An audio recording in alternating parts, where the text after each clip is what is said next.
good morning. My name's John Miner. I'm a Microsoft Data Platform MVP as well as a consultant in Insight. You can see I have my web browser open. So I'm just going to talk 1 minute about myself and then get right into the presentation. We're running a little late. So again, I am an MS SQL Tips author and also won the 2022 Cloud Architect Award from them. Please check out my writing. I got about 100 articles and keep on adding all the time.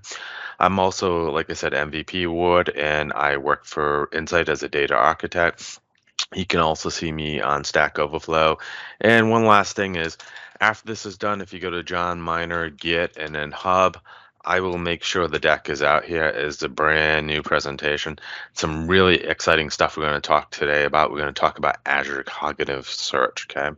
So with that said, I am going to stop my camera. You'll see me at the end when I post for questions, okay?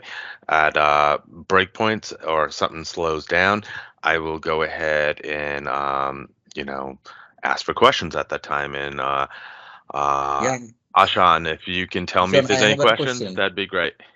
John, I have a question that you have written lots of articles in MS School Tips that I have seen. How you manage time to write these things? Yes, about 100, and you figure each article takes one Yeah, day to compose. By the time I come up with the idea, write some code, write some comment around it. Yeah, so 100 days worth of effort. So yes, that's why I'm MVP, but it's a passion love. I always love learning and been doing it for, uh, 30 something years in this industry. So yes, thank you for mentioning that. So I'm gonna, like I said, get off camera, and now I'm gonna minimize this, and we can see that I have some stuff in Azure, but we're gonna talk about that in a minute. And I'm gonna minimize this, and we'll get into the presentation. We'll do some slide decks to give you some background about Azure Cognitive Search, okay? And then after I do that, we'll get into some demo. Most of this is going to be demo. The idea behind a search is very simple. You have some documents or some data, and guess what? You need to describe it. You need to say, hey, I'm going to pop those documents over, parse them, right? Put it into an index.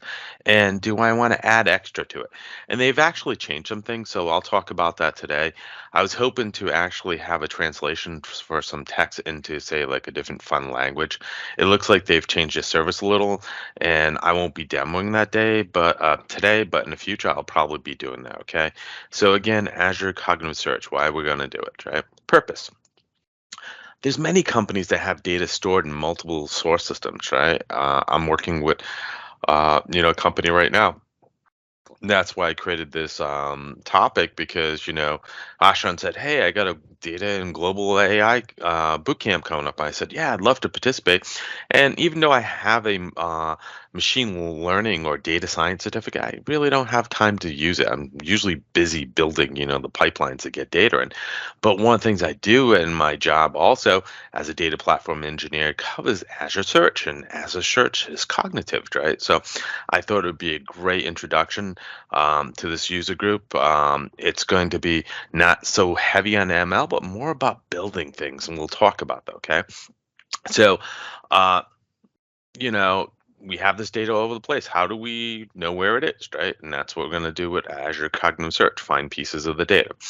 And this could be a layer in which your application says, hey, first go, where is it? Oh, yeah, it's in Cosmo DB, or where is it? It's in SQL, or where is it? It's in, Data Lake Storage. And then it does a second lookup and says, oh, yeah, do you want to open up the document? And then you bring up the document. And so that's how you would programmatically do it in the application, okay?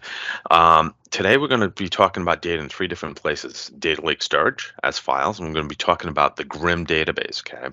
And that's a bunch of fairy tale files like Red Riding Hood, Snow White, etc. Right? Then we're going to talk about Cosmo DB, right? And in that, I'm going to put some documents. Going to be some stock data. I'm going to show you how to create all these objects from scratch, as well as load the data and then build the index. Okay, and so that's the whole process of designing, architecting the solution. Okay, and last but not least, we'll talk about SQL Server and exploration. Okay, so architectural overview. what do we do to get Azure Search working? Okay, well, first things we have to create some source data, and we're going to go in depth on that, right? Hey, we're going to create, the storage. We're going to upload files. We're going to create, a database. What does it do once you say, hey, I want to index it? Okay, well, you have to define the index, how to get to the data source, and then the indexer basically cracks open the document. So it says, hey, yeah, guess what? The Grimm's database is 62 fairy tales. I'm going to open them up. They're text files. Oh, yeah, guess what? It's going to build this document, okay, which is a bunch of field mappings, or for instance, if it's a text document, it might be just content, okay, or a Word document. It can do PDF. So there's a lot of different data sets that you might have in a data lake right now that you might not be indexing. You don't know where they are. So by using Azure Cognitive Search, you'll be able to index it. Now, how does it store the data? Well, this enriched document is actually a JSON field document, and so it breaks all the fields in. So if it's just like a text document, you have one field, content. If it's like a JSON document for Cosmo DB, you might have all the stuff broken down. And then we can enrich it. And what does enriching mean? That's a cognitive part, right? So we can say, hey, guess what? Give me sentiment analysis. We can say, hey, guess what? Tell me what else? Convert it to a different language, right? So I have all my stuff in English, but maybe I want to serve it up if you're going to a French portal in French, right? So you can do that with the search, which is awesome. And then last but not least, right, you can go ahead and you can search. We'll do it through the portal, but you can write code to do that, okay? And most people set this up and then have a front-end application, make the calls to search to find the data and to say, hey, yeah, I found the fairy tale file. I need to open it up. Here's the file in my viewer, right? That would be a particular use. Or guess what? I'm looking for stock data. Guess what? I have all the data in Cosmo. Again, it's a little redundant for Cosmo, but there might be stuff in there that's stored that's text that maybe you want to search on. Okay, instead of trying to do, full text index type search in which you have to search everything, indexing it makes it fast. Okay, it goes through and drops all the stop words and all that fun stuff. So, anyways, enough about it. Let's talk about the concepts. We saw what's there. But how do we do it? The data source. How do we connect to Azure service? Well, we need data ingest. And once we know how to connect, hey, we got a Azure SQL database, want to build a search index. How do we index it, right? What's the index? We can define it, tell what's searchable, what's not searchable. Remember, this is text searching, so it skips out like dates and numbers, and I'm going to show you a test case in which I purposely put in there that's not going to search by date for stocks. And it's really important because we probably want to know what the date is and maybe the stock symbol. And so again, that would be something that we could go back and fix. Okay, skill set. So the skill set is additional AI processing we do once we crack these documents open and store it into that index, that JSON big index. Okay, they also sometimes call it an inverted index because it puts the keywords in one place and the documents associated with another. So when you do the search for a keyword, it finds a keyword and it tells you the documents and how close it is it matched, right? And the search, we're going to talk about the simple web interface, but again, this same web interface, which is kind of like URL syntax, is the same way your application would be calling the service. Okay, so what can we actually index? Okay, we can index any type of storage, bunch of documents. We can also do Cosmo DB, okay, and then usually in Cosmo DB, JSON documents is the type of document that we're going to be storing. We can do Azure SQL database, multiple types of it, right? So it could be vCores, DTU, etc. SharePoint, I'm not going to show it, but it's in preview. Okay, so how do we do this? The very first thing is we're going to crack the document open, right? So this happens when we load an index, right? How long is the index good? Well, it's good since the last time you loaded data. So if you're putting data into, say, blob storage and you got new files, guess what? The index gets scale. But the indexer, which is the thing that runs the index, you can set it on the schedule. So we can say, hey, run it every hour. And remember, some of these things have to actually have the ability to say, hey, there's something changed, right? Change data captured, right?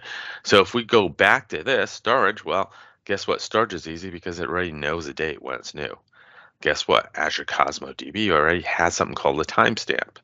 Azure SQL database, well, guess what? If there's something new, then it might be using the timestamp associated with the record. So again, refer to the documentation on how to do incremental loading on your index, okay? So again, data can be programmatically loaded also via SDK. So we can say, hey, create index. This is the structure of the index, and then go ahead and put data in. So that's another use case. We're not going to talk about that today because, that's more program or in depth. I want to talk about building these infrastructure and how to set everything up, okay? What are these additional skill sets? Well, this is the AI that we can call to enrich data. For instance, if we had images, which we could pull in images, with the image, we could say, hey, show me what's in it. And it would say maybe people, right? Or if it was text and it was Twitter text, we might want to say, what's the sentiment of it? So now you can see there's a cognitive aspect to all this, okay? So the sample data sets that we're going to work today are Grimm's Tale, stock data we talked about, and VentureWorks, okay? And let me see what's the next one is. And I'm going to talk about the search design, and then we're going to delve into it, and then we'll get back. I'm not going to go too much into the cognitive services because once you have the index set up, that's the hardest part, okay? I'm going to show you how I designed this though, okay? So if I had 3 different data sources, okay, say I had Grimm Tales, which were from Azure Data Lake, stock databases, stock images, right, or documents, which are JSON documents in CosmoDB, and then VentureWorks. Why would I want to create 3 of them? I could just maybe index 1 if they were the same type, say all the data was in a data lake. The reason why is, guess what? Things break, right? And so if you have 1,000,000 documents that you have to rescan because, say, the index got corrupted, guess what? If you had 3 sets and 3 indexes, you have 3,000,000 to reindex. If you break it down to granular pieces, okay, then guess what? You only have 1. Now, just remember from the front end, if you wanted to search all 3, right, programmatically, you would have to call and say, hey, search the Grimm index, search the stock index, and search the VentureWorks. This is really a contrived example because all 3 data sets are totally distinct and not related, okay? Um, we're going to talk about skill sets later, so I think we're pretty good at this point. Skill sets is that cognitive thing, right? So we go do the document cracking, we create fields, right? Can we enrich it? We'll talk about that. And the skill sets basically just add more data. So like I said, sentiment, like, hey, this is a crappy day. Well, the sentiment might be bad or unhappy, right? So that's what we're going to do. So with that, I'm going to pause. Is there any questions? If not, we're going to get into the demo, and the demo is a lot of fun. We're going to have, we're going to build something from scratch. Okay, so I didn't hear anything, so I'm just going to go dive right into the demo, okay? There's many ways to do things in Azure. By the way, this is my CosmoDB if you're curious. And in here, I'm actually doing, select star from C. The syntax for get me the total number of records is really kind of weird. It's select count 1. I don't know why they came up with that, but we can see there's 116,242 documents, right? And then if we just said, for instance, select star, okay, and execute, we can see there's a document here. And what we could do is see this symbol. I used to work for Microsoft, so say we want to look for all the ones where the symbol is equal to, and then Microsoft, right? So we're going to put the stock symbol for Microsoft, and we're going to execute it. Does it not like me? What does it say? Always probably get syntax wrong. Maybe it's equals. Nope. Maybe it's double quotes. And again, I know too many languages, so the problem always is how do you do it in this language, right? And that's usually the problem I'm having. So let's try to comment this out, run this again, see if I get anything wrong. So we got symbol. And all I'm going to do is I'm going to use a like command. Maybe it'll like that. You know why I'm doing wrong? If I remember right, you have to prefix it with C, which is kind of weird. There you go. So anyways, there's 100 documents. I know that there's roughly around 254 days of stock trading. So there's a total of 254 documents. So it's actually paging it. So if I go ahead, oops, it was only 229 for this year for, whatever year this was. Okay, it was 2017. We can see again what we're talking about, that timestamp. It's going to use this for doing incremental loads. It's going to use the timestamp which is associated with this, which is way down here. See this? This is a Unix epoch. This is the number of seconds from 1970. Okay, so let's build a brand new resource group. This was in resource group SQL tips. We're going to start from scratch and we're going to build all the components for this demo. Okay, and this is the fun part because, you know, we as engineers want to build things, right? And so right here, this little button right here brings open a Cloud Shell. What is that? Well, that's your Azure command line interface, okay? So it allows us to do things like build stuff, okay? Second thing is in this download, okay, that you're going to get from me, we can go the slide decks here and you're going to get a bunch of files, right? One thing is going to be CLI, which is command line interface. Okay. The very first thing we do, and I'll open them all up and then do them in order. Right. So we'll go like this. They're all open. Hopefully I can find number one. Okay. So the very first thing is everything starts with a resource group. Okay. So now what I'm going to do is I'm going to copy this. Okay. And what we want to do is go back to our Cloud Shell. Okay. One things I'm going to do here is I'm going to change it because I'm going to put a 2 at the end because I already have a resource 1 without anything at the end, and I don't want to blow it away. Okay. It shouldn't, but this is going to make sure that we don't, right? So it says clouds resource 2. Very first thing, try, delete it. If it's there, it deletes it. If not, then it says it doesn't exist. So that's the reason why I wanted to make sure, right? Now it says it doesn't exist. It says, hey, I want to create it. Oh, did that work? Well, here's this index here. I got my dashboard, right? And I got the Cloud Shell. Let's open up another window and take a look and see what happened, right? So we want to create this MS SQL tips section 2, right? So we go to resource groups. And if we go into resource groups, right, we can slow down to, maybe it didn't get there yet. There you go. MS SQL tips resource groups 2. So we don't have anything yet. Okay, cool. So we get our first adventure. We're done there. Close it. Second adventure, we need a storage count, right? Storage accounts is where you store stuff, right? Whoops, that's the Cosmo one. Where's number 2 right here? Storage count. Okay. So I want to call this a 2. I want to put this a 2 at the end. So what we're going to do is we're going to create a resource group called 2. And then we're going to do a storage count, okay, call 2, okay. So at that point, we're going to copy this, okay, back to our window here, going to paste it in, okay. And you can see how easy this is it's deploying resources for you. And like, you could do this through the portal. The thing is, if you had a really complex one, you could run this on premise. There's a Azure command line interface for on-premise to do these things, which is kind of cool. The big thing is I just want to show you how to build the ones because indexing is really easy. I mean, if it was really hard, then people wouldn't be doing it, right? So, so at this point, we should hit a refresh, right? And sometimes it takes longer than you think. So we go back here maybe, and then go back here, and maybe eventually, there you go. So again, remember this is going through REST, it's web calls, so sometimes it takes a while.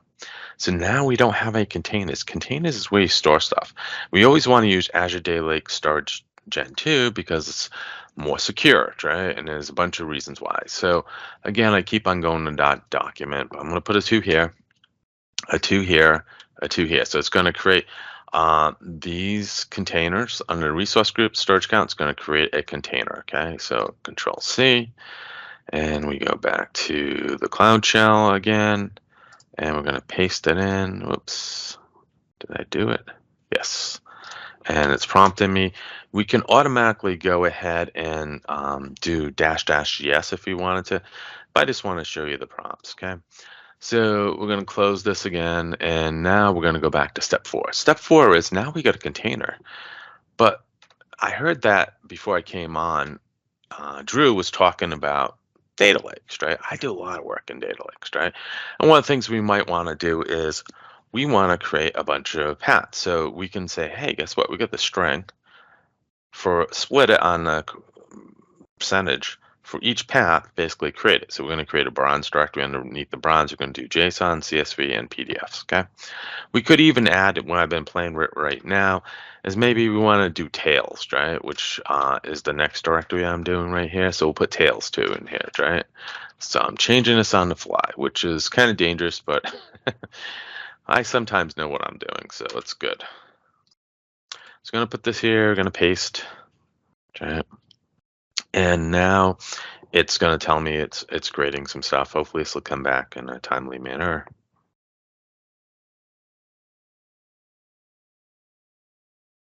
Okay, while that's running, we're going to go take a look and hit refresh. Guess what? We have a storage container. And now if we hit refresh, it's still thinking about those blobs, okay?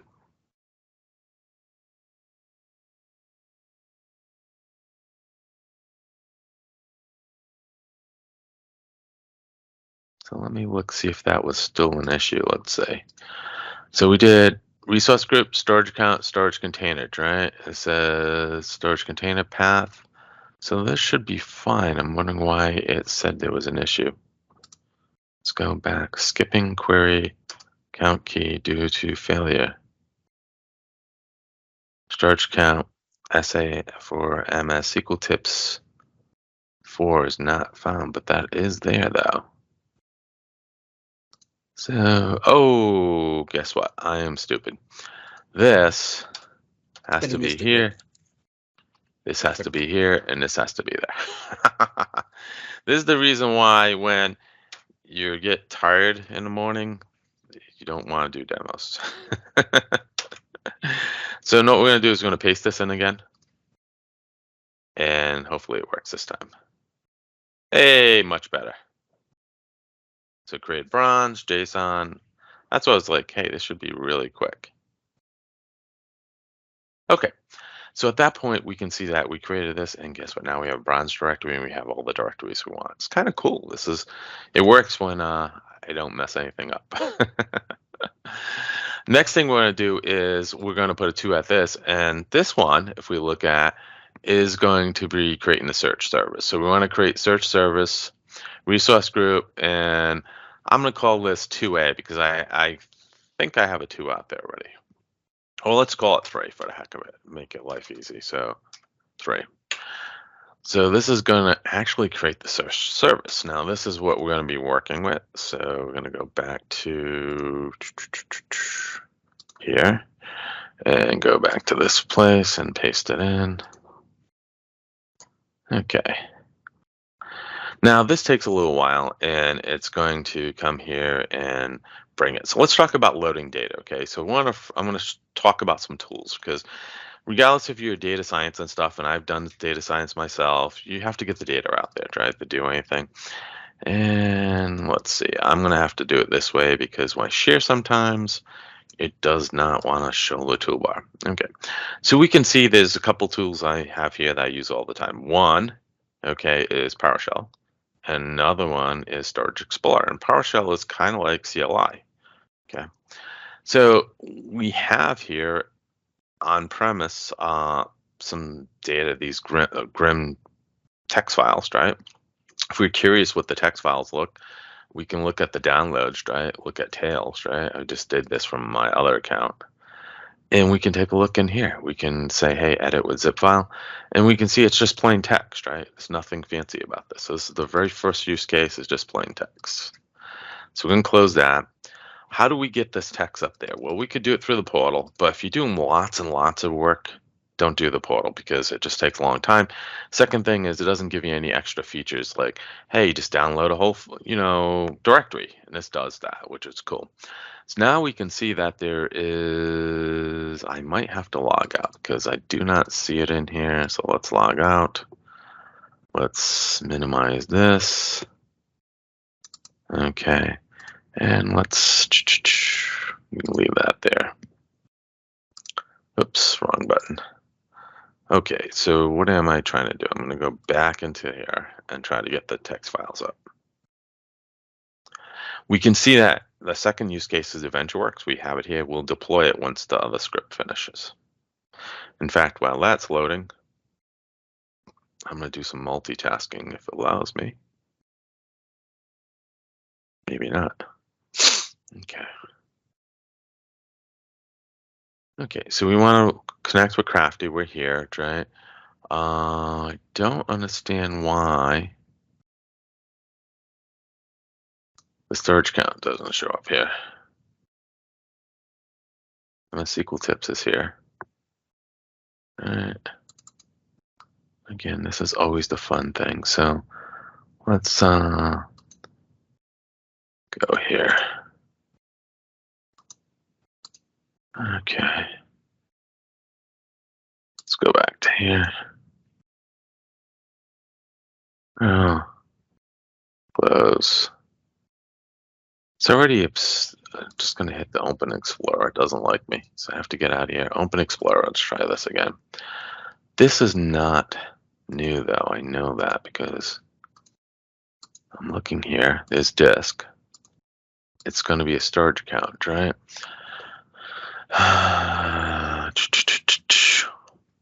That's one. This is MS SQL tips. We can see this is it, right? That's the one that I already did before. Okay, it's not showing me the second one, which I should have rights to. So I apologize. We can try disconnecting and connecting, but it's definitely there because if we go back here, right, we're in resource group 2, storage account, containers, right? I'll show you the second way to do it. It's easy enough that either way works, right? So I want to get data entails. If I wasn't having any problems like I am today, I would just go ahead and just find it and pull it up. It's probably an authentication problem. Since I'm running low on time, what I'm going to do is I'm going to go to desktop. I'm going to go into community. Going to go into current talks. Right? I don't know if I brought those tails up yet. Yeah, I did right here, text. Right, so they're there waiting to be loaded. So Azure Storage Explorer, when it works and I'm not having authentication problems and maybe more cups of coffee in the morning, works fine. If not, what we can do is we can just upload this way. And again, for 62 files, I'm not going to worry about it. If I was doing 500,000 files, then I would probably use the other tool. So we're going to community and then current talks, Azure Cognitive Services, text. I'm going to go Control A and hit open. Okay. And then we're going to do is upload. And it's just going to upload all my text documents. These are the documents I showed you. So we got one data source done. Okay. Hopefully at this point now, right, we also have the cognitive services loaded, right, which we do. Next step is to actually create a SQL database because we want to go ahead and use that. So let's see what's going on down here. It says it's still running. That's weird. That's taking a long time to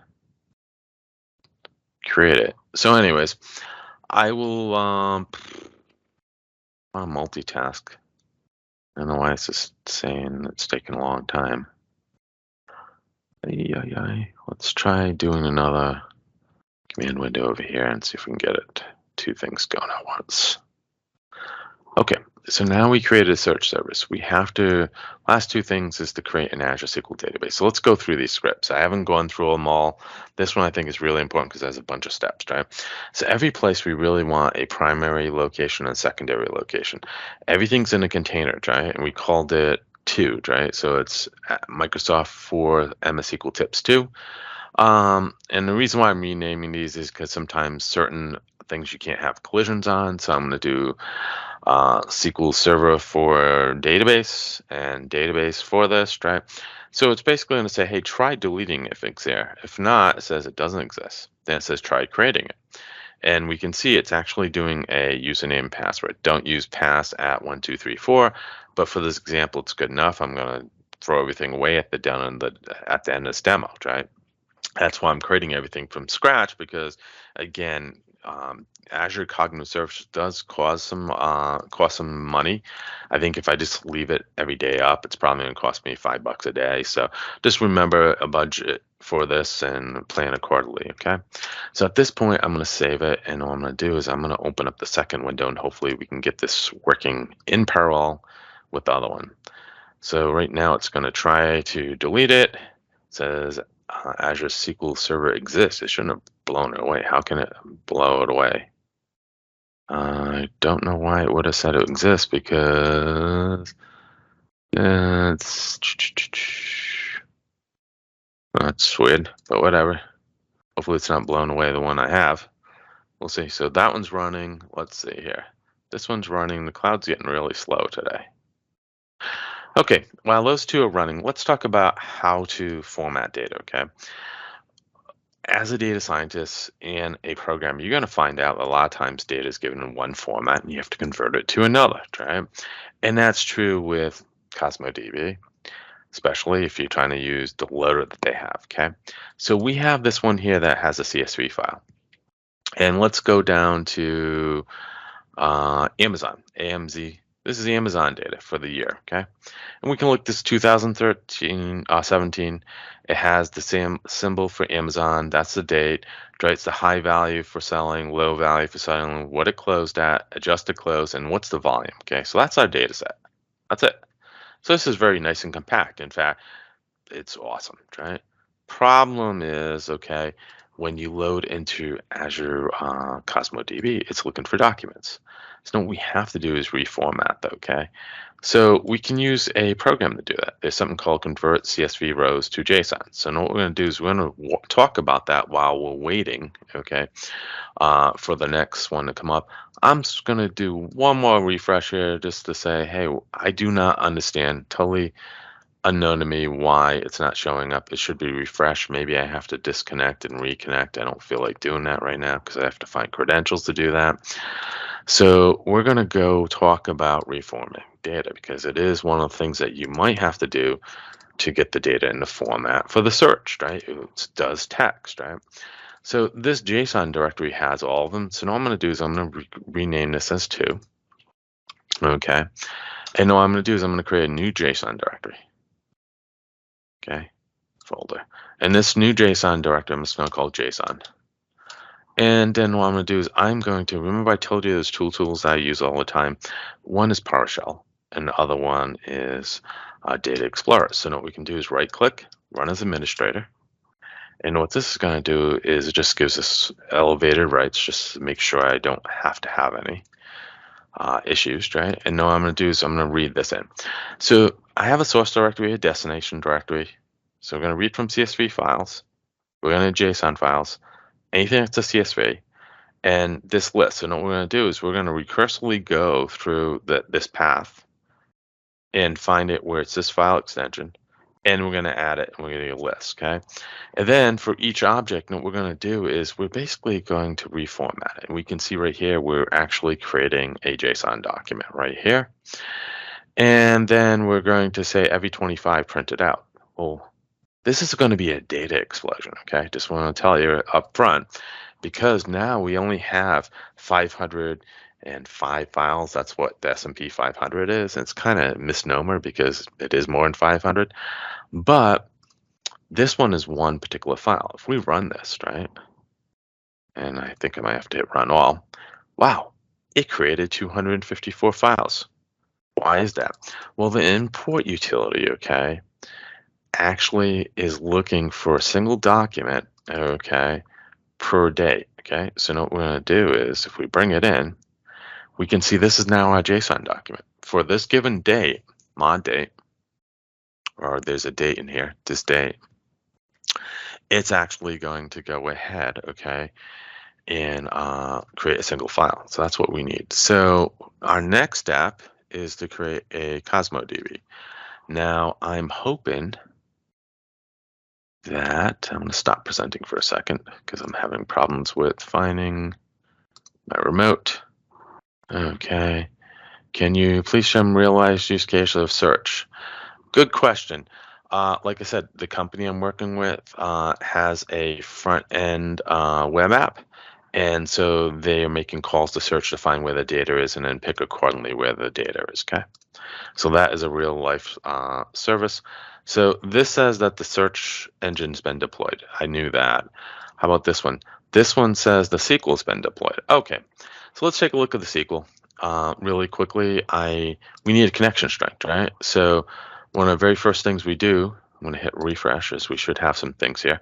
Let's do the last deployment, and then I will get back to this, right? So last deployment is a Cosmo DB. I promised that I was going to show you 3 different places that you can actually use search from today. So the next one is this one, right? So we want to do 2. We want to do 2 here, a 2 here, a 2 here. Control save it, right? Control A, Control C. Then we're going to paste it in right here. Okay. So now what we're doing is we're actually deploying Cosmo DB SQL version. Okay, it's called Document DB in a day, and we can see it's this one's going to take a little while because it's redundant. There's a primary location, there's a failover location. Document DB has a really good use case for web applications, extremely fast, low latency. Okay.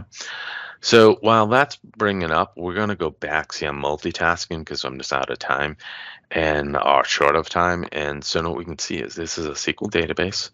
And underneath the SQL database, we have our database. It's a standard DTUs. Okay, it's the cheapest we probably can get. And what we need to do is we need the properties, right? We need a connection string. There's no connection string to be had here. But guess what? If we go down to the database and hit connection strings, ooh, we got a nice connection string. So what we want to do is we want the server name, and we already know what the admin name and password is, right? So it's very non-complicated and easy to break. So we're going to minimize this, and we're going to do. If I can find it, sometimes it doesn't. There's a SSMS. Yeah, see, I'm in the wrong window. Apologize. See this one? Come on. Okay, there we go. So now, SSMS, we get SQL Server Management Studio.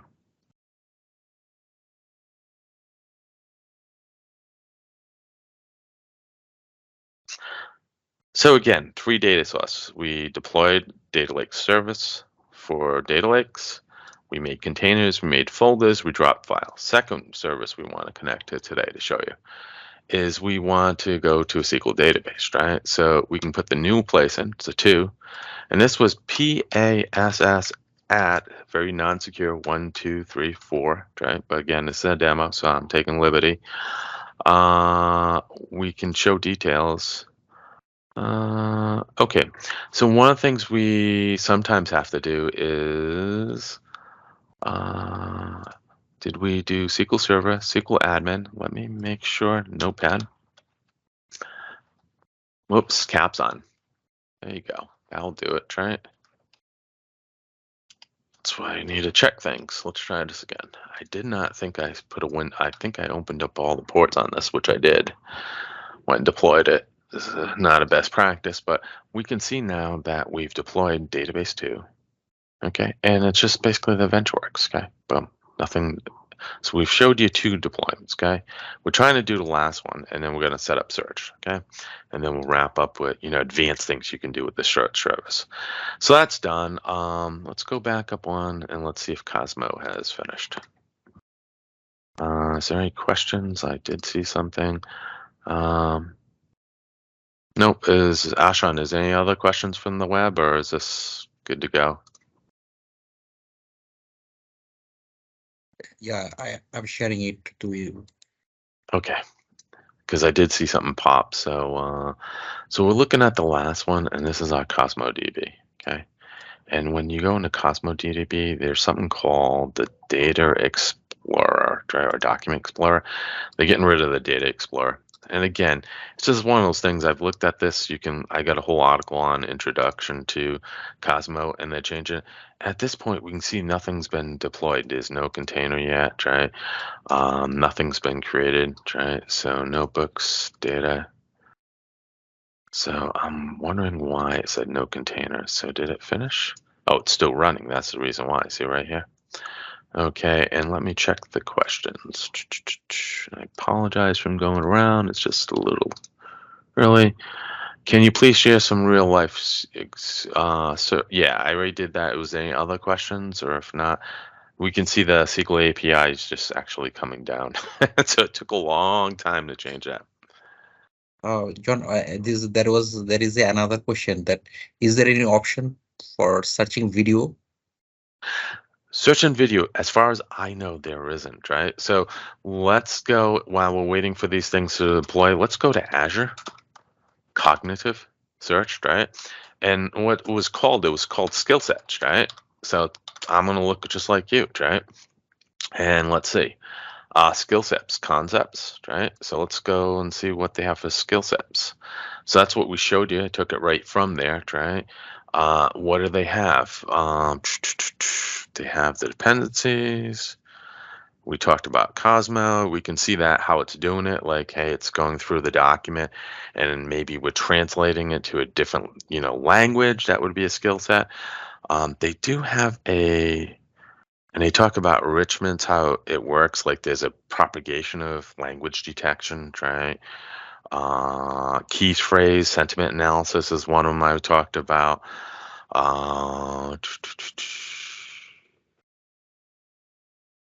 That's not it. That's it. So let's look. Knowledge star projections. And again, this, I have not done everything that you can do in this, service for sure. And again, this is supposed to be just an introduction. Okay. So queries, elements, process image file. So here we go. Or I don't see anything on video. See, there's nothing on video. So I would say no. I think that's one of the things that it doesn't. It does OCR, optical character recognition. It also does some weird things like tell me what's in a picture, like a dog, a person, stuff like that. That's not so weird. But then there's also like a paparazzi thing, which I guess they made for fun, which says, hey, is there a celebrity? Like, hey, is there Britney Spears, right? And you could find Britney Spears. And it's like, not really. But enough searching. I'm going to get back to one. But the answer at this point, I would say, is a no. Okay. So I know we were waiting for us to deploy. It deployed. Yay. So now if we come here and we hit refresh data, we see now we have a SQL container and we have a collection. Okay. And the collection is just basically a list of documents. So how do we get stuff into the documents? Okay. I'm not going to do the original one. So I'm going to close out of here because we can do that. I want to show you, minimize this. And can I get the window? Right now I can't find the bottom, so let's do this. It's always the problem with teaching is trying to get my toolbars to work because I got too many windows open and sometimes they just don't want to work for me. So there we go. So now we got this in a window, I can get a toolbar, right? And basically what I want to show you is this, is that I purposely did this because for the second one, I'm going to show you how to load it, but I don't want to sit here. It took a long time to load, especially since I don't have that many processing units for Cosmo. You can ramp it up like anything. Of course, it's going to cost me. So in the community, you can download is in this package I'm going to send to you. We went through all the CLI, right? There's another one here that is going to be called PowerShell. And in PowerShell, guess what? We have a couple things. First is we got some tools you can use, right? First one's a Cosmo Data Transform. That's what we're going to use. It's basically it's called DT for Data Transform, UI for user interface. It's just an easy way to bring JSON documents in. It does it for you. You don't have to write a program, okay? Storage Exploit, we saw how that does. We talked about PowerShell, and guess what? Nothing you should know is the query creation, right? Because there's many different ways to create queries. Not too many, but enough, right? That you should know what they are. So what we need to do is we need to actually create a connection, right? And this is going to be a new connection, okay? So I'm going to go through it and show you what the old connection is. So that, let's say this is our first one, right? And I'm going to put down the second one for the second one we're going to create. Okay, so how do we load? Our next task is to load document DB and then start doing some actual work, right? Because we haven't, at this point, we're still playing with getting our data sets up. And this is the hardest part, is getting the data ready, okay? It's like anything. So what we can do is we can go down to, go back to Cosmo DB, I think, and then in here, it should be keys. And so what we can do is we can copy the primary key, and we can actually copy this whole thing because this has a part of what we need. So we can come down here and we can do a carriage return. So now we have everything except for the database, right? And the database, if I remember right, is we put a 2 at the end, right? So that's a 2, and now, boom, that's ours. So Control C, and let's save this. Save. Okay. Now what we're going to do is this. Do we have any data in here? Someone might ask me that, right? It's like, hey, John, is there any data in this one? Right. Well, this is resource groups 2, CosmoDB, right? So there's a document explorer, right? Hit open. I always keep on forgetting that. In here, we can drill, we can go to items, and guess what? There's nothing there. It says there's no data. So let's fix that, okay? That's what we're going to try to do. In here, there is a tool under tools. I just basically downloaded this utility, just extract it from a zip file, okay? Now what we're going to do is it says, hey, where's the source? Well, I want JSON files. I want to say add a folder.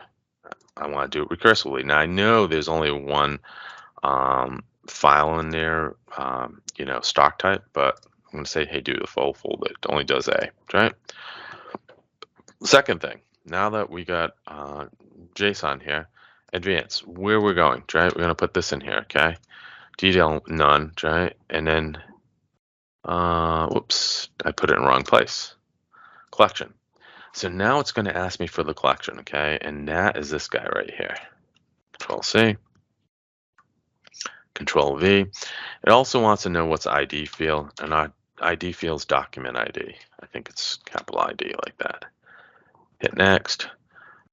This is the log file I put in the wrong place. So I'm going to select. Okay, I'm going to call import errors. Call this 2. Hit save. Hit next. Okay, and hit import. And if we didn't blow anything up, ooh, 52 documents. And so now, simple as that, easy as pie, right? Now it finished at 233 documents. So now if we go back to here and just do select, and where it used to be something simple as like run it, but I don't know if we just hit enter, edit filter, apply filter maybe. There we go. Now there's our document. So now we have data in JSON and document DB. It's JSON documents. We can see it's for A. Okay, so what is this document symbol for A? Because I don't know what it is. I know what Amazon is, right? So A is Agilent Technologies Incorporated. Okay, cool. Interesting. Did not know that. So that's A. So now we have our data. So let's start indexing. This is the whole thing building up to this, right? How do we do indexing? Okay. So let's go back to this is the other one. I'm gonna go to make sure it refreshed. This eventually came up. It did. We're going to go into search service. Okay. I'm gonna go back to my cheat sheet right here. This is the very first one we're gonna do is the Grim Tales. Okay. And we don't need this anymore, so I'm going to close this, going to minimize this. Okay. So where was I? Sorry about that. We're in the search service. Okay, always get confused here. The easiest way to do it is when you do it, it's import data, okay? It's basically a little GUI that puts you through all the steps you need to do, okay? Very first place we want to do is data lake storage, right? Make sure you use some type of naming convention, DS dash, whatever it is what I'm going to call it, right? 2 ways you can do it. You can say, hey, I can just want the metadata. What are the files? Maybe you just want to know the name of the files. And then the file name, it's enough to tell you where it is. And that could be a solution, right? This one, we want to index both of them, okay? You can fill this in, or better yet, it's just so cool that you can go here and just drill into it. So now I can drill right into it, right? And I say, hey, guess what? Select this container, right? Now I know it's under bronze, right? / tails, okay? Next, I can add a cognitive skill, okay? Now this is where I talked about, and again, I want to tell you, so index scheme. I'm gonna do this right here. You could say, hey, free US, so maybe it will work this time because I added a new cognitive skill. So let's try doing enrichment, okay? So what I want to do is I want to translate text, and I want to take the text that comes in and I want to make it French, okay? So we're going to do this.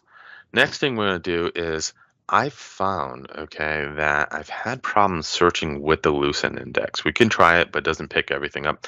I've had better luck, okay, and these all different languages and typesets. Lucent and Microsoft come with both. I usually use the Microsoft because I get the same results I would do if I was doing full text indexing in SQL Server, okay? So I need to do it in both because otherwise, this one, the translated text is going to be French, right? So we want to do French, right? Microsoft. So this is French Microsoft, English Microsoft. Remember, we're translating the French. Hit next, okay? Now create an indexer. So I want to go back because I made a mistake, okay? Right here, I want to make sure I'm doing a consistent naming convention, okay? So IDX, okay, is the index. Indexer, what is an indexer? That's something that actually goes ahead and indexes stuff, right? It runs the index, the import. Well, we could make it hourly. We could do it one time. We have advanced options, right? So what I'm gonna do is I'm just gonna do it one time because it's a demo, but if in real life, you'd just probably run this once an hour. If there was new ones coming in, it would show. Now we can say, hey, guess what? Where's our indexers? It's an index. Oh, it's processing in there. Oops, it's an error. What happened? Okay, so even though I've attached that cognitive search thing to it, it still does not like me, okay? So we can go back and change that. It's real simple. If something breaks in here, don't fret, right? Just, rebuild it. If it's small, it's not a big deal, right? So this is MS SQL Tips 2, right? For some reason, it did not like this skill set, right? So I'm going to delete them all. Okay, so everything's gone. Let's rebuild from scratch. Like I said, I was having some problems with this new way they did it. Before, you didn't have to attach it to a, cognitive search, multi-tenant usage, but now you do, and for some reason, you'll just have to look into that. If I get a chance, I'll research it. We can create an index by scratch, by hand, and load it with data. We're not doing that. We're just going to import data, right? So, what we're gonna do is again, data lakes go fast, right? Dim tails, right? It's the name. We're gonna pick the existing, right? So MS SQL Tips 2, MS SQL Tips 2, select, right? This one we're gonna do bronze slash, right? And then it was tails, okay? We wanna hit next, right? I'm gonna skip over the cognitive skills because that's where it broke last time, right? Going to put in the name here, IDX, that's our index, right? We're going to rebuild it. And again, these are just toy stuff because there's only 62 files we're reading. It's nothing big. Just remember it, right? We can say everything's retrievable. I can see everything, like all this fun stuff. I'll bring it in this time. It's just noise to me, but maybe it's something of interest to you. Okay, but remember, change it to Microsoft. I like that indexing better, right? We can go back and just make sure we have IDX is fine. Right, and then what we want to do is I want to create this as IDXer for indexer, IDXer for indexer. I'm going to do it once. Now I'm going to submit it and hopefully this works. And then we'll do a search and I'll show you the very first search. Then we'll repeat for the other two data sources and wrap it up. I got some more slide index about advanced features that you can do here. So once you have it indexed, right, it has to be loaded, right? So that's our index, and we want to go to indexers, and we can see, hey, guess what? It worked. Yahoo! 62 came in, right? That's where we're hoping, right? So now let's search, okay? When you do search, you got a bunch of things. You can pick an index. You might have multiple, and you can tell it what to do, right? So I'm going to close this connection that we use to load data. Going to close this here, and there's going to be one other file here, right, which is called sample queries. And the sample queries, I'm going to just say, I know this is the big bad wolf, right, out there somewhere, right? Can we find them? There's 7 answers in full text indexing. Guess what? When we come down here, it works. Okay. How do I know it's 7? Well, we can also, there's different features that you can pass to it to say, hey, guess what? Do something for me. One of the things is I can say, guess what? I will not only want you to rank this. See, there's a search score of how good it's ranked, how many times maybe the word wolf's there, but also we can say, what's the count, right? So if I do this, I got 7 matches. Okay.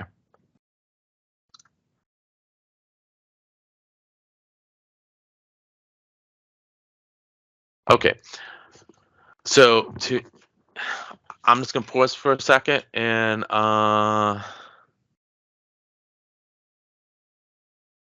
so first is that this is integrated. There's C# code. There is PowerShell code. There's a ton of interfaces for Azure Cognitive Search. So that's answering question number 2. Showed you a real life case. Current client has a bunch of documents, which are regulation documents, which are stored in MS Word. We're just parsing them. And when they do search, they can get a hit. And then from there, they can get back the name. We can see right here that this is extra text that came in. See, it told us that, hey, by the way, this is the file it's stored in. It also told us this is the storage path. It's some weird GUID there. We can tell that it's Windows, right? It's text plain, it's English, right? So, and it also gives you the content. In the content, we can see it's actually raw, right? So we got /r/n, which is our carriage return line feed in C. Okay, and we got a bunch of indexes. So this, you can see this query string would be appended to the actual URL with the API version to the endpoint, and that's how you'd make calls. Okay, and there's a key that you could set up to access the search system to do this. Okay, so we've done one search. I'm going to do the other 2. Is it possible to limit the access to search depending on usability? Totally. Again, that would be a front end thing. You know what I mean? Hey, if this user is accessible, you can search. If not, as for through here, it's the usual stuff, right? So if we go in here, there's probably IM controlled, right? And then you can go roles. Because I'm an admin, I have all of them. But guess what? You can say, these are all nothing to do with this. But let's see what my role assignment is. I'm probably owner, right? Yeah, I'm owner right there. So I have all rights. You could put reader and see what happens. Again, look at the documentation. It's the typical Microsoft, access control for the objects. So we've done one indexer. Let's do another one, okay? We're going to do the database next. So we're going to do get data again, right? This time we're going to say, hey, want to go to Azure SQL Database, right? Azure SQL Database, we're going to find the connection, right? So this one is going to be server 2, perfect, right? We're going to call this DS. I'm going to copy from this so I get it all right. So right here, Control C, and we're going to paste this in, Control V. Okay, so now we have a trusted connection. We want to say this is the SQL admin, right? Password, if I can remember right, is PASS at 1234. Going to hit test connection, and guess what? It's going to make a connection. Excellent. So again, cognitive skills for some reason is not working. I have to look into seeing why it's not working. It asked me for a table. Here's the interesting thing. Remember that we want to index, but indexing works with text only. It'll bring in other fields like integers and dates as just something that you can see, but you can't really search on it. So anything you want the search on has to be in text. So for instance, if you really wanted to have stuff here, either you something that you want to search on, it has to be cast to text or be user viewed, right? So we can only do one table, right? But see, we have multiple tables here, right? So I'm going to bring in the sales order header because that's what I did last time for my demo. I'm going to the next page, is where you could say, hey, maybe this is it says region table best only for regional search, does not apply to speed. See, I already attached this. I do not understand why. See, it says free limited enrichments. Why doesn't it like it? Even though I said create a service, maybe because I'm not paying for it. Maybe I have to hit create new cognitive services resource. But I don't remember having to do that before. So this one, we can see everything's here. I'll bring all the fields in, okay, and I'll say they're all searchable out of text, okay. Problem again is that no easy way to do this. You can programmatically do this if you need to. Say if you're doing deployments for multiple regions, this could be scripted out. I'm going to show you at the end. It's actually a really interesting JSON document, and I'm sure you can probably just pass it to a REST API call to deploy it. I mean, everything else is done with REST. I'm just doing it by hand because it was one of the things I was going to do to demo. I'm just going to skip the rest. I really just want to search by account ID, so that's good enough. So rest I'll leave the Lucent, which if it does a bad match, I'm not really that disappointed, because it's not going to be part of the demo. So hit next, and then again, one-time creation, but in real life, this would be multiples. You'd run it on a schedule. You can also rebuild, drop it, and rebuild as simple as I'm doing it here. Let's minimize this. Close this. Okay, so now we want to go to indexers. And guess what? We got 62 documents. This is running. I think there's 30 something here, if I remember right. And so let's see, hit refresh. Okay, success, 32. So let's search this one now. So we're going to go back to our search service. Okay, Search Explorer. Guess what? We got the newest one in there. Perfect. So say we wanted to search on count number. Okay, and this is the one we're going to use. Okay, and where it's true. And boom. And if we hit search, we can see that it actually found one result in which it had this account number here. Okay. We can get rid of this and just say, hey, just do nothing, right? And do a search, and it's going to return all the documents. It pages at 100, and you can do paging in here if you need to at your application, okay? So that's example number 2. Last one's a Cosmo DB. We'll do it in here, but I'm going to talk about why I had issues in the previous one, and we'll show you that it can't be searched, and we'll try to fix it in this one, okay? Last one I'm going to do is import data, right? Cosmo DB. Again, you've seen this. It's the same route. So now we have 2, and we're going to use this one, right? Okay, so data source name. Let's pick it. And the data source name is going to be the stocks, right? Right here. Boom. I think I'm coming close to the hour, so I'm going to speed this up a little. So see this where it says select star? Okay, no, we're also going to do, we're going to try to fix this. So it doesn't allow me to do it until I pick the database, I guess, and then the collection. Okay, does it allow us to change it? Awesome. Can I do it? Query. All right, does it allow me? Oh, see. Okay. Control A. Okay, let's go back. Why did it not do that? I apologize. I am looking. See, I can put. Okay, let's Control Z. Yeah, I have this here, but I want to edit it. See, it doesn't allow me to edit it. So I'm just wondering, can I even do that? Okay.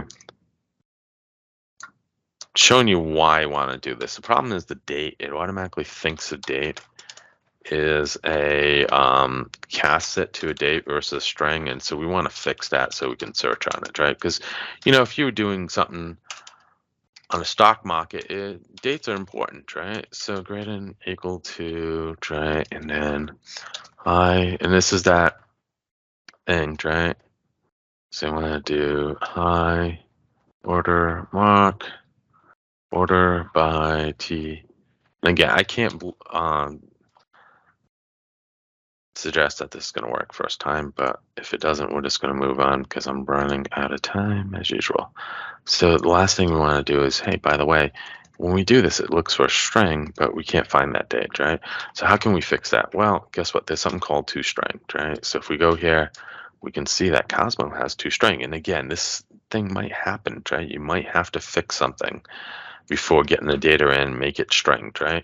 And because we can do queries, we could do that on the back end for one of the systems, such as losing my words, such as SQL Server. We could do it in a start procedure. For this one, since we're actually running a query when importing the data, I'm trying to find the right window. We got too many windows open. Maybe it's this one, but okay, here we go.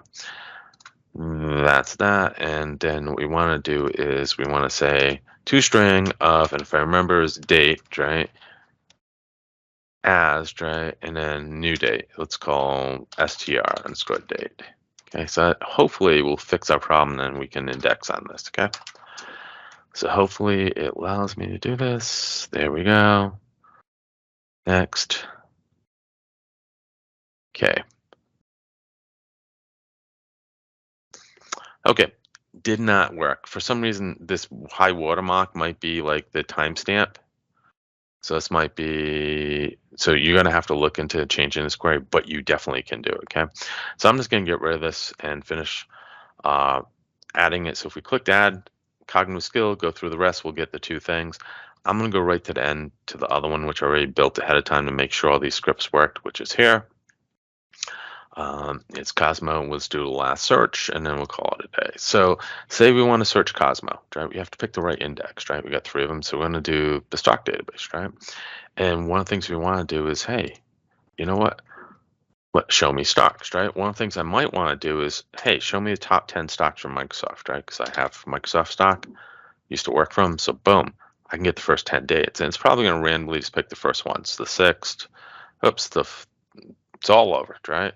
We could also do an order by, but a clause in here if you want, right? There's all types of things you do, but let's say, hey, I want to get it for a particular date. It doesn't need to be Microsoft, anything I want to go out there. And again, I'll put this updated example. I'll go back and finish this on my own time. Like I said, this is the very first version of this demo / presentation. This one, guess what? Fails. Why is it failing? Okay.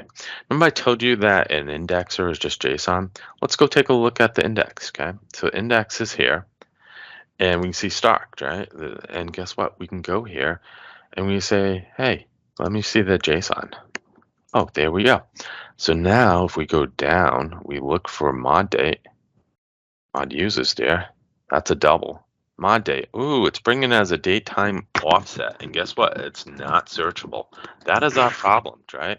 Also, I'm searching the next date, which would be date. And guess what? Same thing. It's not searchable, see? So because of that, we can't get a good match, okay? So I got a few more slides to finish up and then we're done. Hopefully you've enjoyed the ride so far. Talked about search design, do 3 of them. Talked about skill sets, add things such as like sentiment analysis and so on. You have to create a search. It's separate compared to the search itself. So the search is one piece. The cognitive part is a second piece. You get charged for both of them separately. Interesting. You can do document extraction. I can convert a Word or PDF to text. That's great. I can pull out keywords. I can tell you what language it is. I can convert images to text, right? I can do PII. Maybe it's a social security number. I can do sentiment analysis. I can translate, convert, English to text. So it's different than language detection saying, hey, it's French, but convert it. Engine versus results. Like I said, Microsoft, simple engine, part of full text indexing, Lucent does regular expressions, fuzzy matches. And what the interesting thing is, if I just put the word wolf in, Microsoft finds all 7, Lucent only finds all 3. So there's a big difference between the engines. Do not know why. Okay, search keywords. Here's things that you can use. Search for, search mode, all documents, any document. Search fields, what fields they're searching. Select, what fields to turn. Top, show me top end. Count by, order by. You can also do paging and offsets, okay? So please look at the documentation. That's how, if you're going to build a program around this, that's how you would do the searching. Facets, this is a totally different thing, okay? Facets can be calculated over single value fields as well as collections, okay? And what a facet allows you to do is it allows you to break your documents into like groups. So if when I did indexing, even though I had different data sources, I put them into different indexes. But I could take the different data sources and put them into one index as long as the data was formatted the same. Guess what? We could have facets. Facets would allow you to call out, hey, this is stock data from, our databases versus this is stock data from CosmoDB. So it allow you that breadcrumb on your application, okay? About indexing.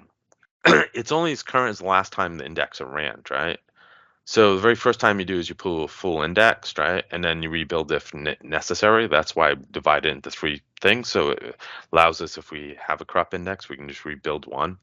We can also push data via code into the index, right? Indexes use change detection to load new data. For instance, storage and SharePoint have built-in mechanisms. Other services as Cosmo used a high watermark and timestamp, which I saw the high watermark, but for some reason that query did not work. Okay. Summary. Azure Cognitive Search Engine allows modern application developer to create index for information that might be stored wherever, right? It could be in storage, NoSQL, SQL. We can take certain things and take that image or that document that we crack and add more information to it. For instance, maybe it's text from Twitter. We can do sentiment, right? Maybe it's an image. We want to know what the objects are in it. Okay. Um, if your application can group, okay, information by keywords, consider using facets, right? So if for some reason your data is broken to different sections, like one of the companies we're working for does training, so you got policies, regulations, trainings might be 3 different data sets. Guess what? You could break into 3 different things with facets, and now you'd have breadcrumbs, okay? Um, so since this design I did had 3 different indexes, if you wanted to have a front end that said, hey, just give me all the results regardless of where it is, and what we do is you take 3 calls, maybe limit the results, and then you'd collate them together to the end user, okay? References is a bunch of references here to look at, and that's it. So with that, I'm going to wrap up and turn my video back on. Hopefully you enjoyed the presentations and ask if you have any questions.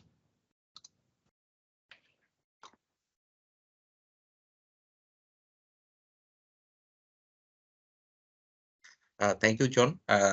We have 4 questions, and already you Okay. have given answer of those 4. And it's nice to have you with us, and we have learned many good things about the cognitive search. Earlier, it was Azure Search, right? Yeah, it used to be Azure Search. They keep on changing Right. names, and they also keep on changing how you have to set up things. So you have to keep on learning. Microsoft is branding new things, having Exactly. old things. Exactly. Breaking new things or making new things and breaking old ones, maybe. Right. Keeps us busy, though, for sure, right? Right. I'm going to do one last round. Any questions? I mean, it's really simple. That's why I spent a lot of time on demoing how to build things, because guess what? Your database, the things you're going to put in index are going to be from data lake storage, SQL, Cosmos, probably your 3 places you go. SharePoint, if you got stuff in Teams, maybe you want to index it, right? But Teams has its own thing, right?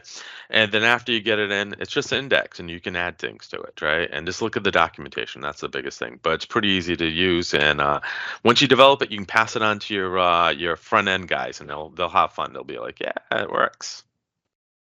Right. Audience has no question, but I have a question in my mind that why you don't Sure. write a book as you are writing so many articles and you are passionate.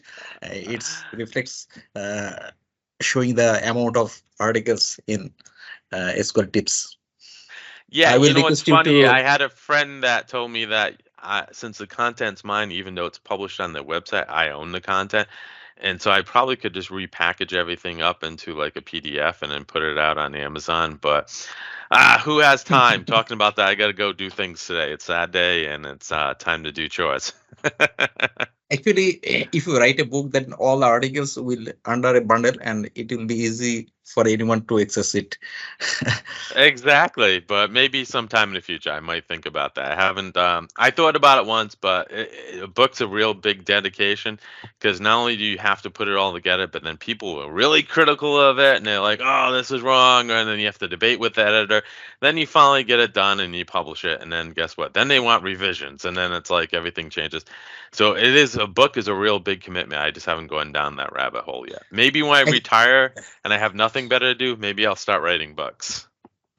Actually, it's very much easy nowadays to search anything. But the fact is that when you are going to search anything or Google Yep. it, you will get tons of materials, tons of videos, tons of blogs. But Yep. what actually required for you, it is not. It is tough to figure out. Definitely. Go to my blogs, and guess what? I'm pretty good on the topics, so very concise on it. So, but again, I don't want to take too much into the next person's time. Khan. But thank you for having me again, Ashan. And until next time, have a wonderful spring. Hopefully, it's not too warm there. We're looking for warm weather because it snowed last night. So, Thank you, John. Thank you. It's the last session of you, and hopefully now I am going to say goodbye with few other words. Uh, thank you. Bye. thank you everyone for joining. At the beginning of the event, I have said that our objective is to. It's not actually our objective. It is the global AI bootcamp objective is to how to implement AI solutions and related technologies. It's a hand-on session. Yeah, we have already spent 6+ hours uh, on lab and theoretical sessions, and also now it's difficult. Also all the session also another objective was that to make a network with the AI experts, and I think two of our objectives has met. And also all the session recording will be uploaded to YouTube, so that if you want to see the session again, or for who cannot able to present the sessions, they can easily get access from YouTube. And we are thankful to speakers, attendee, and for joining the sessions and make it successful. And we are also thankful to the Global AI Bootcamp Authority, who has initiated this good things. I want to say one more thing, that in each third Saturday of every month, we are arranging a meetup event, and you are welcome to join there. And for hopefully in coming April, we will get together to attend a meetup. Thank you very much. Goodbye for today.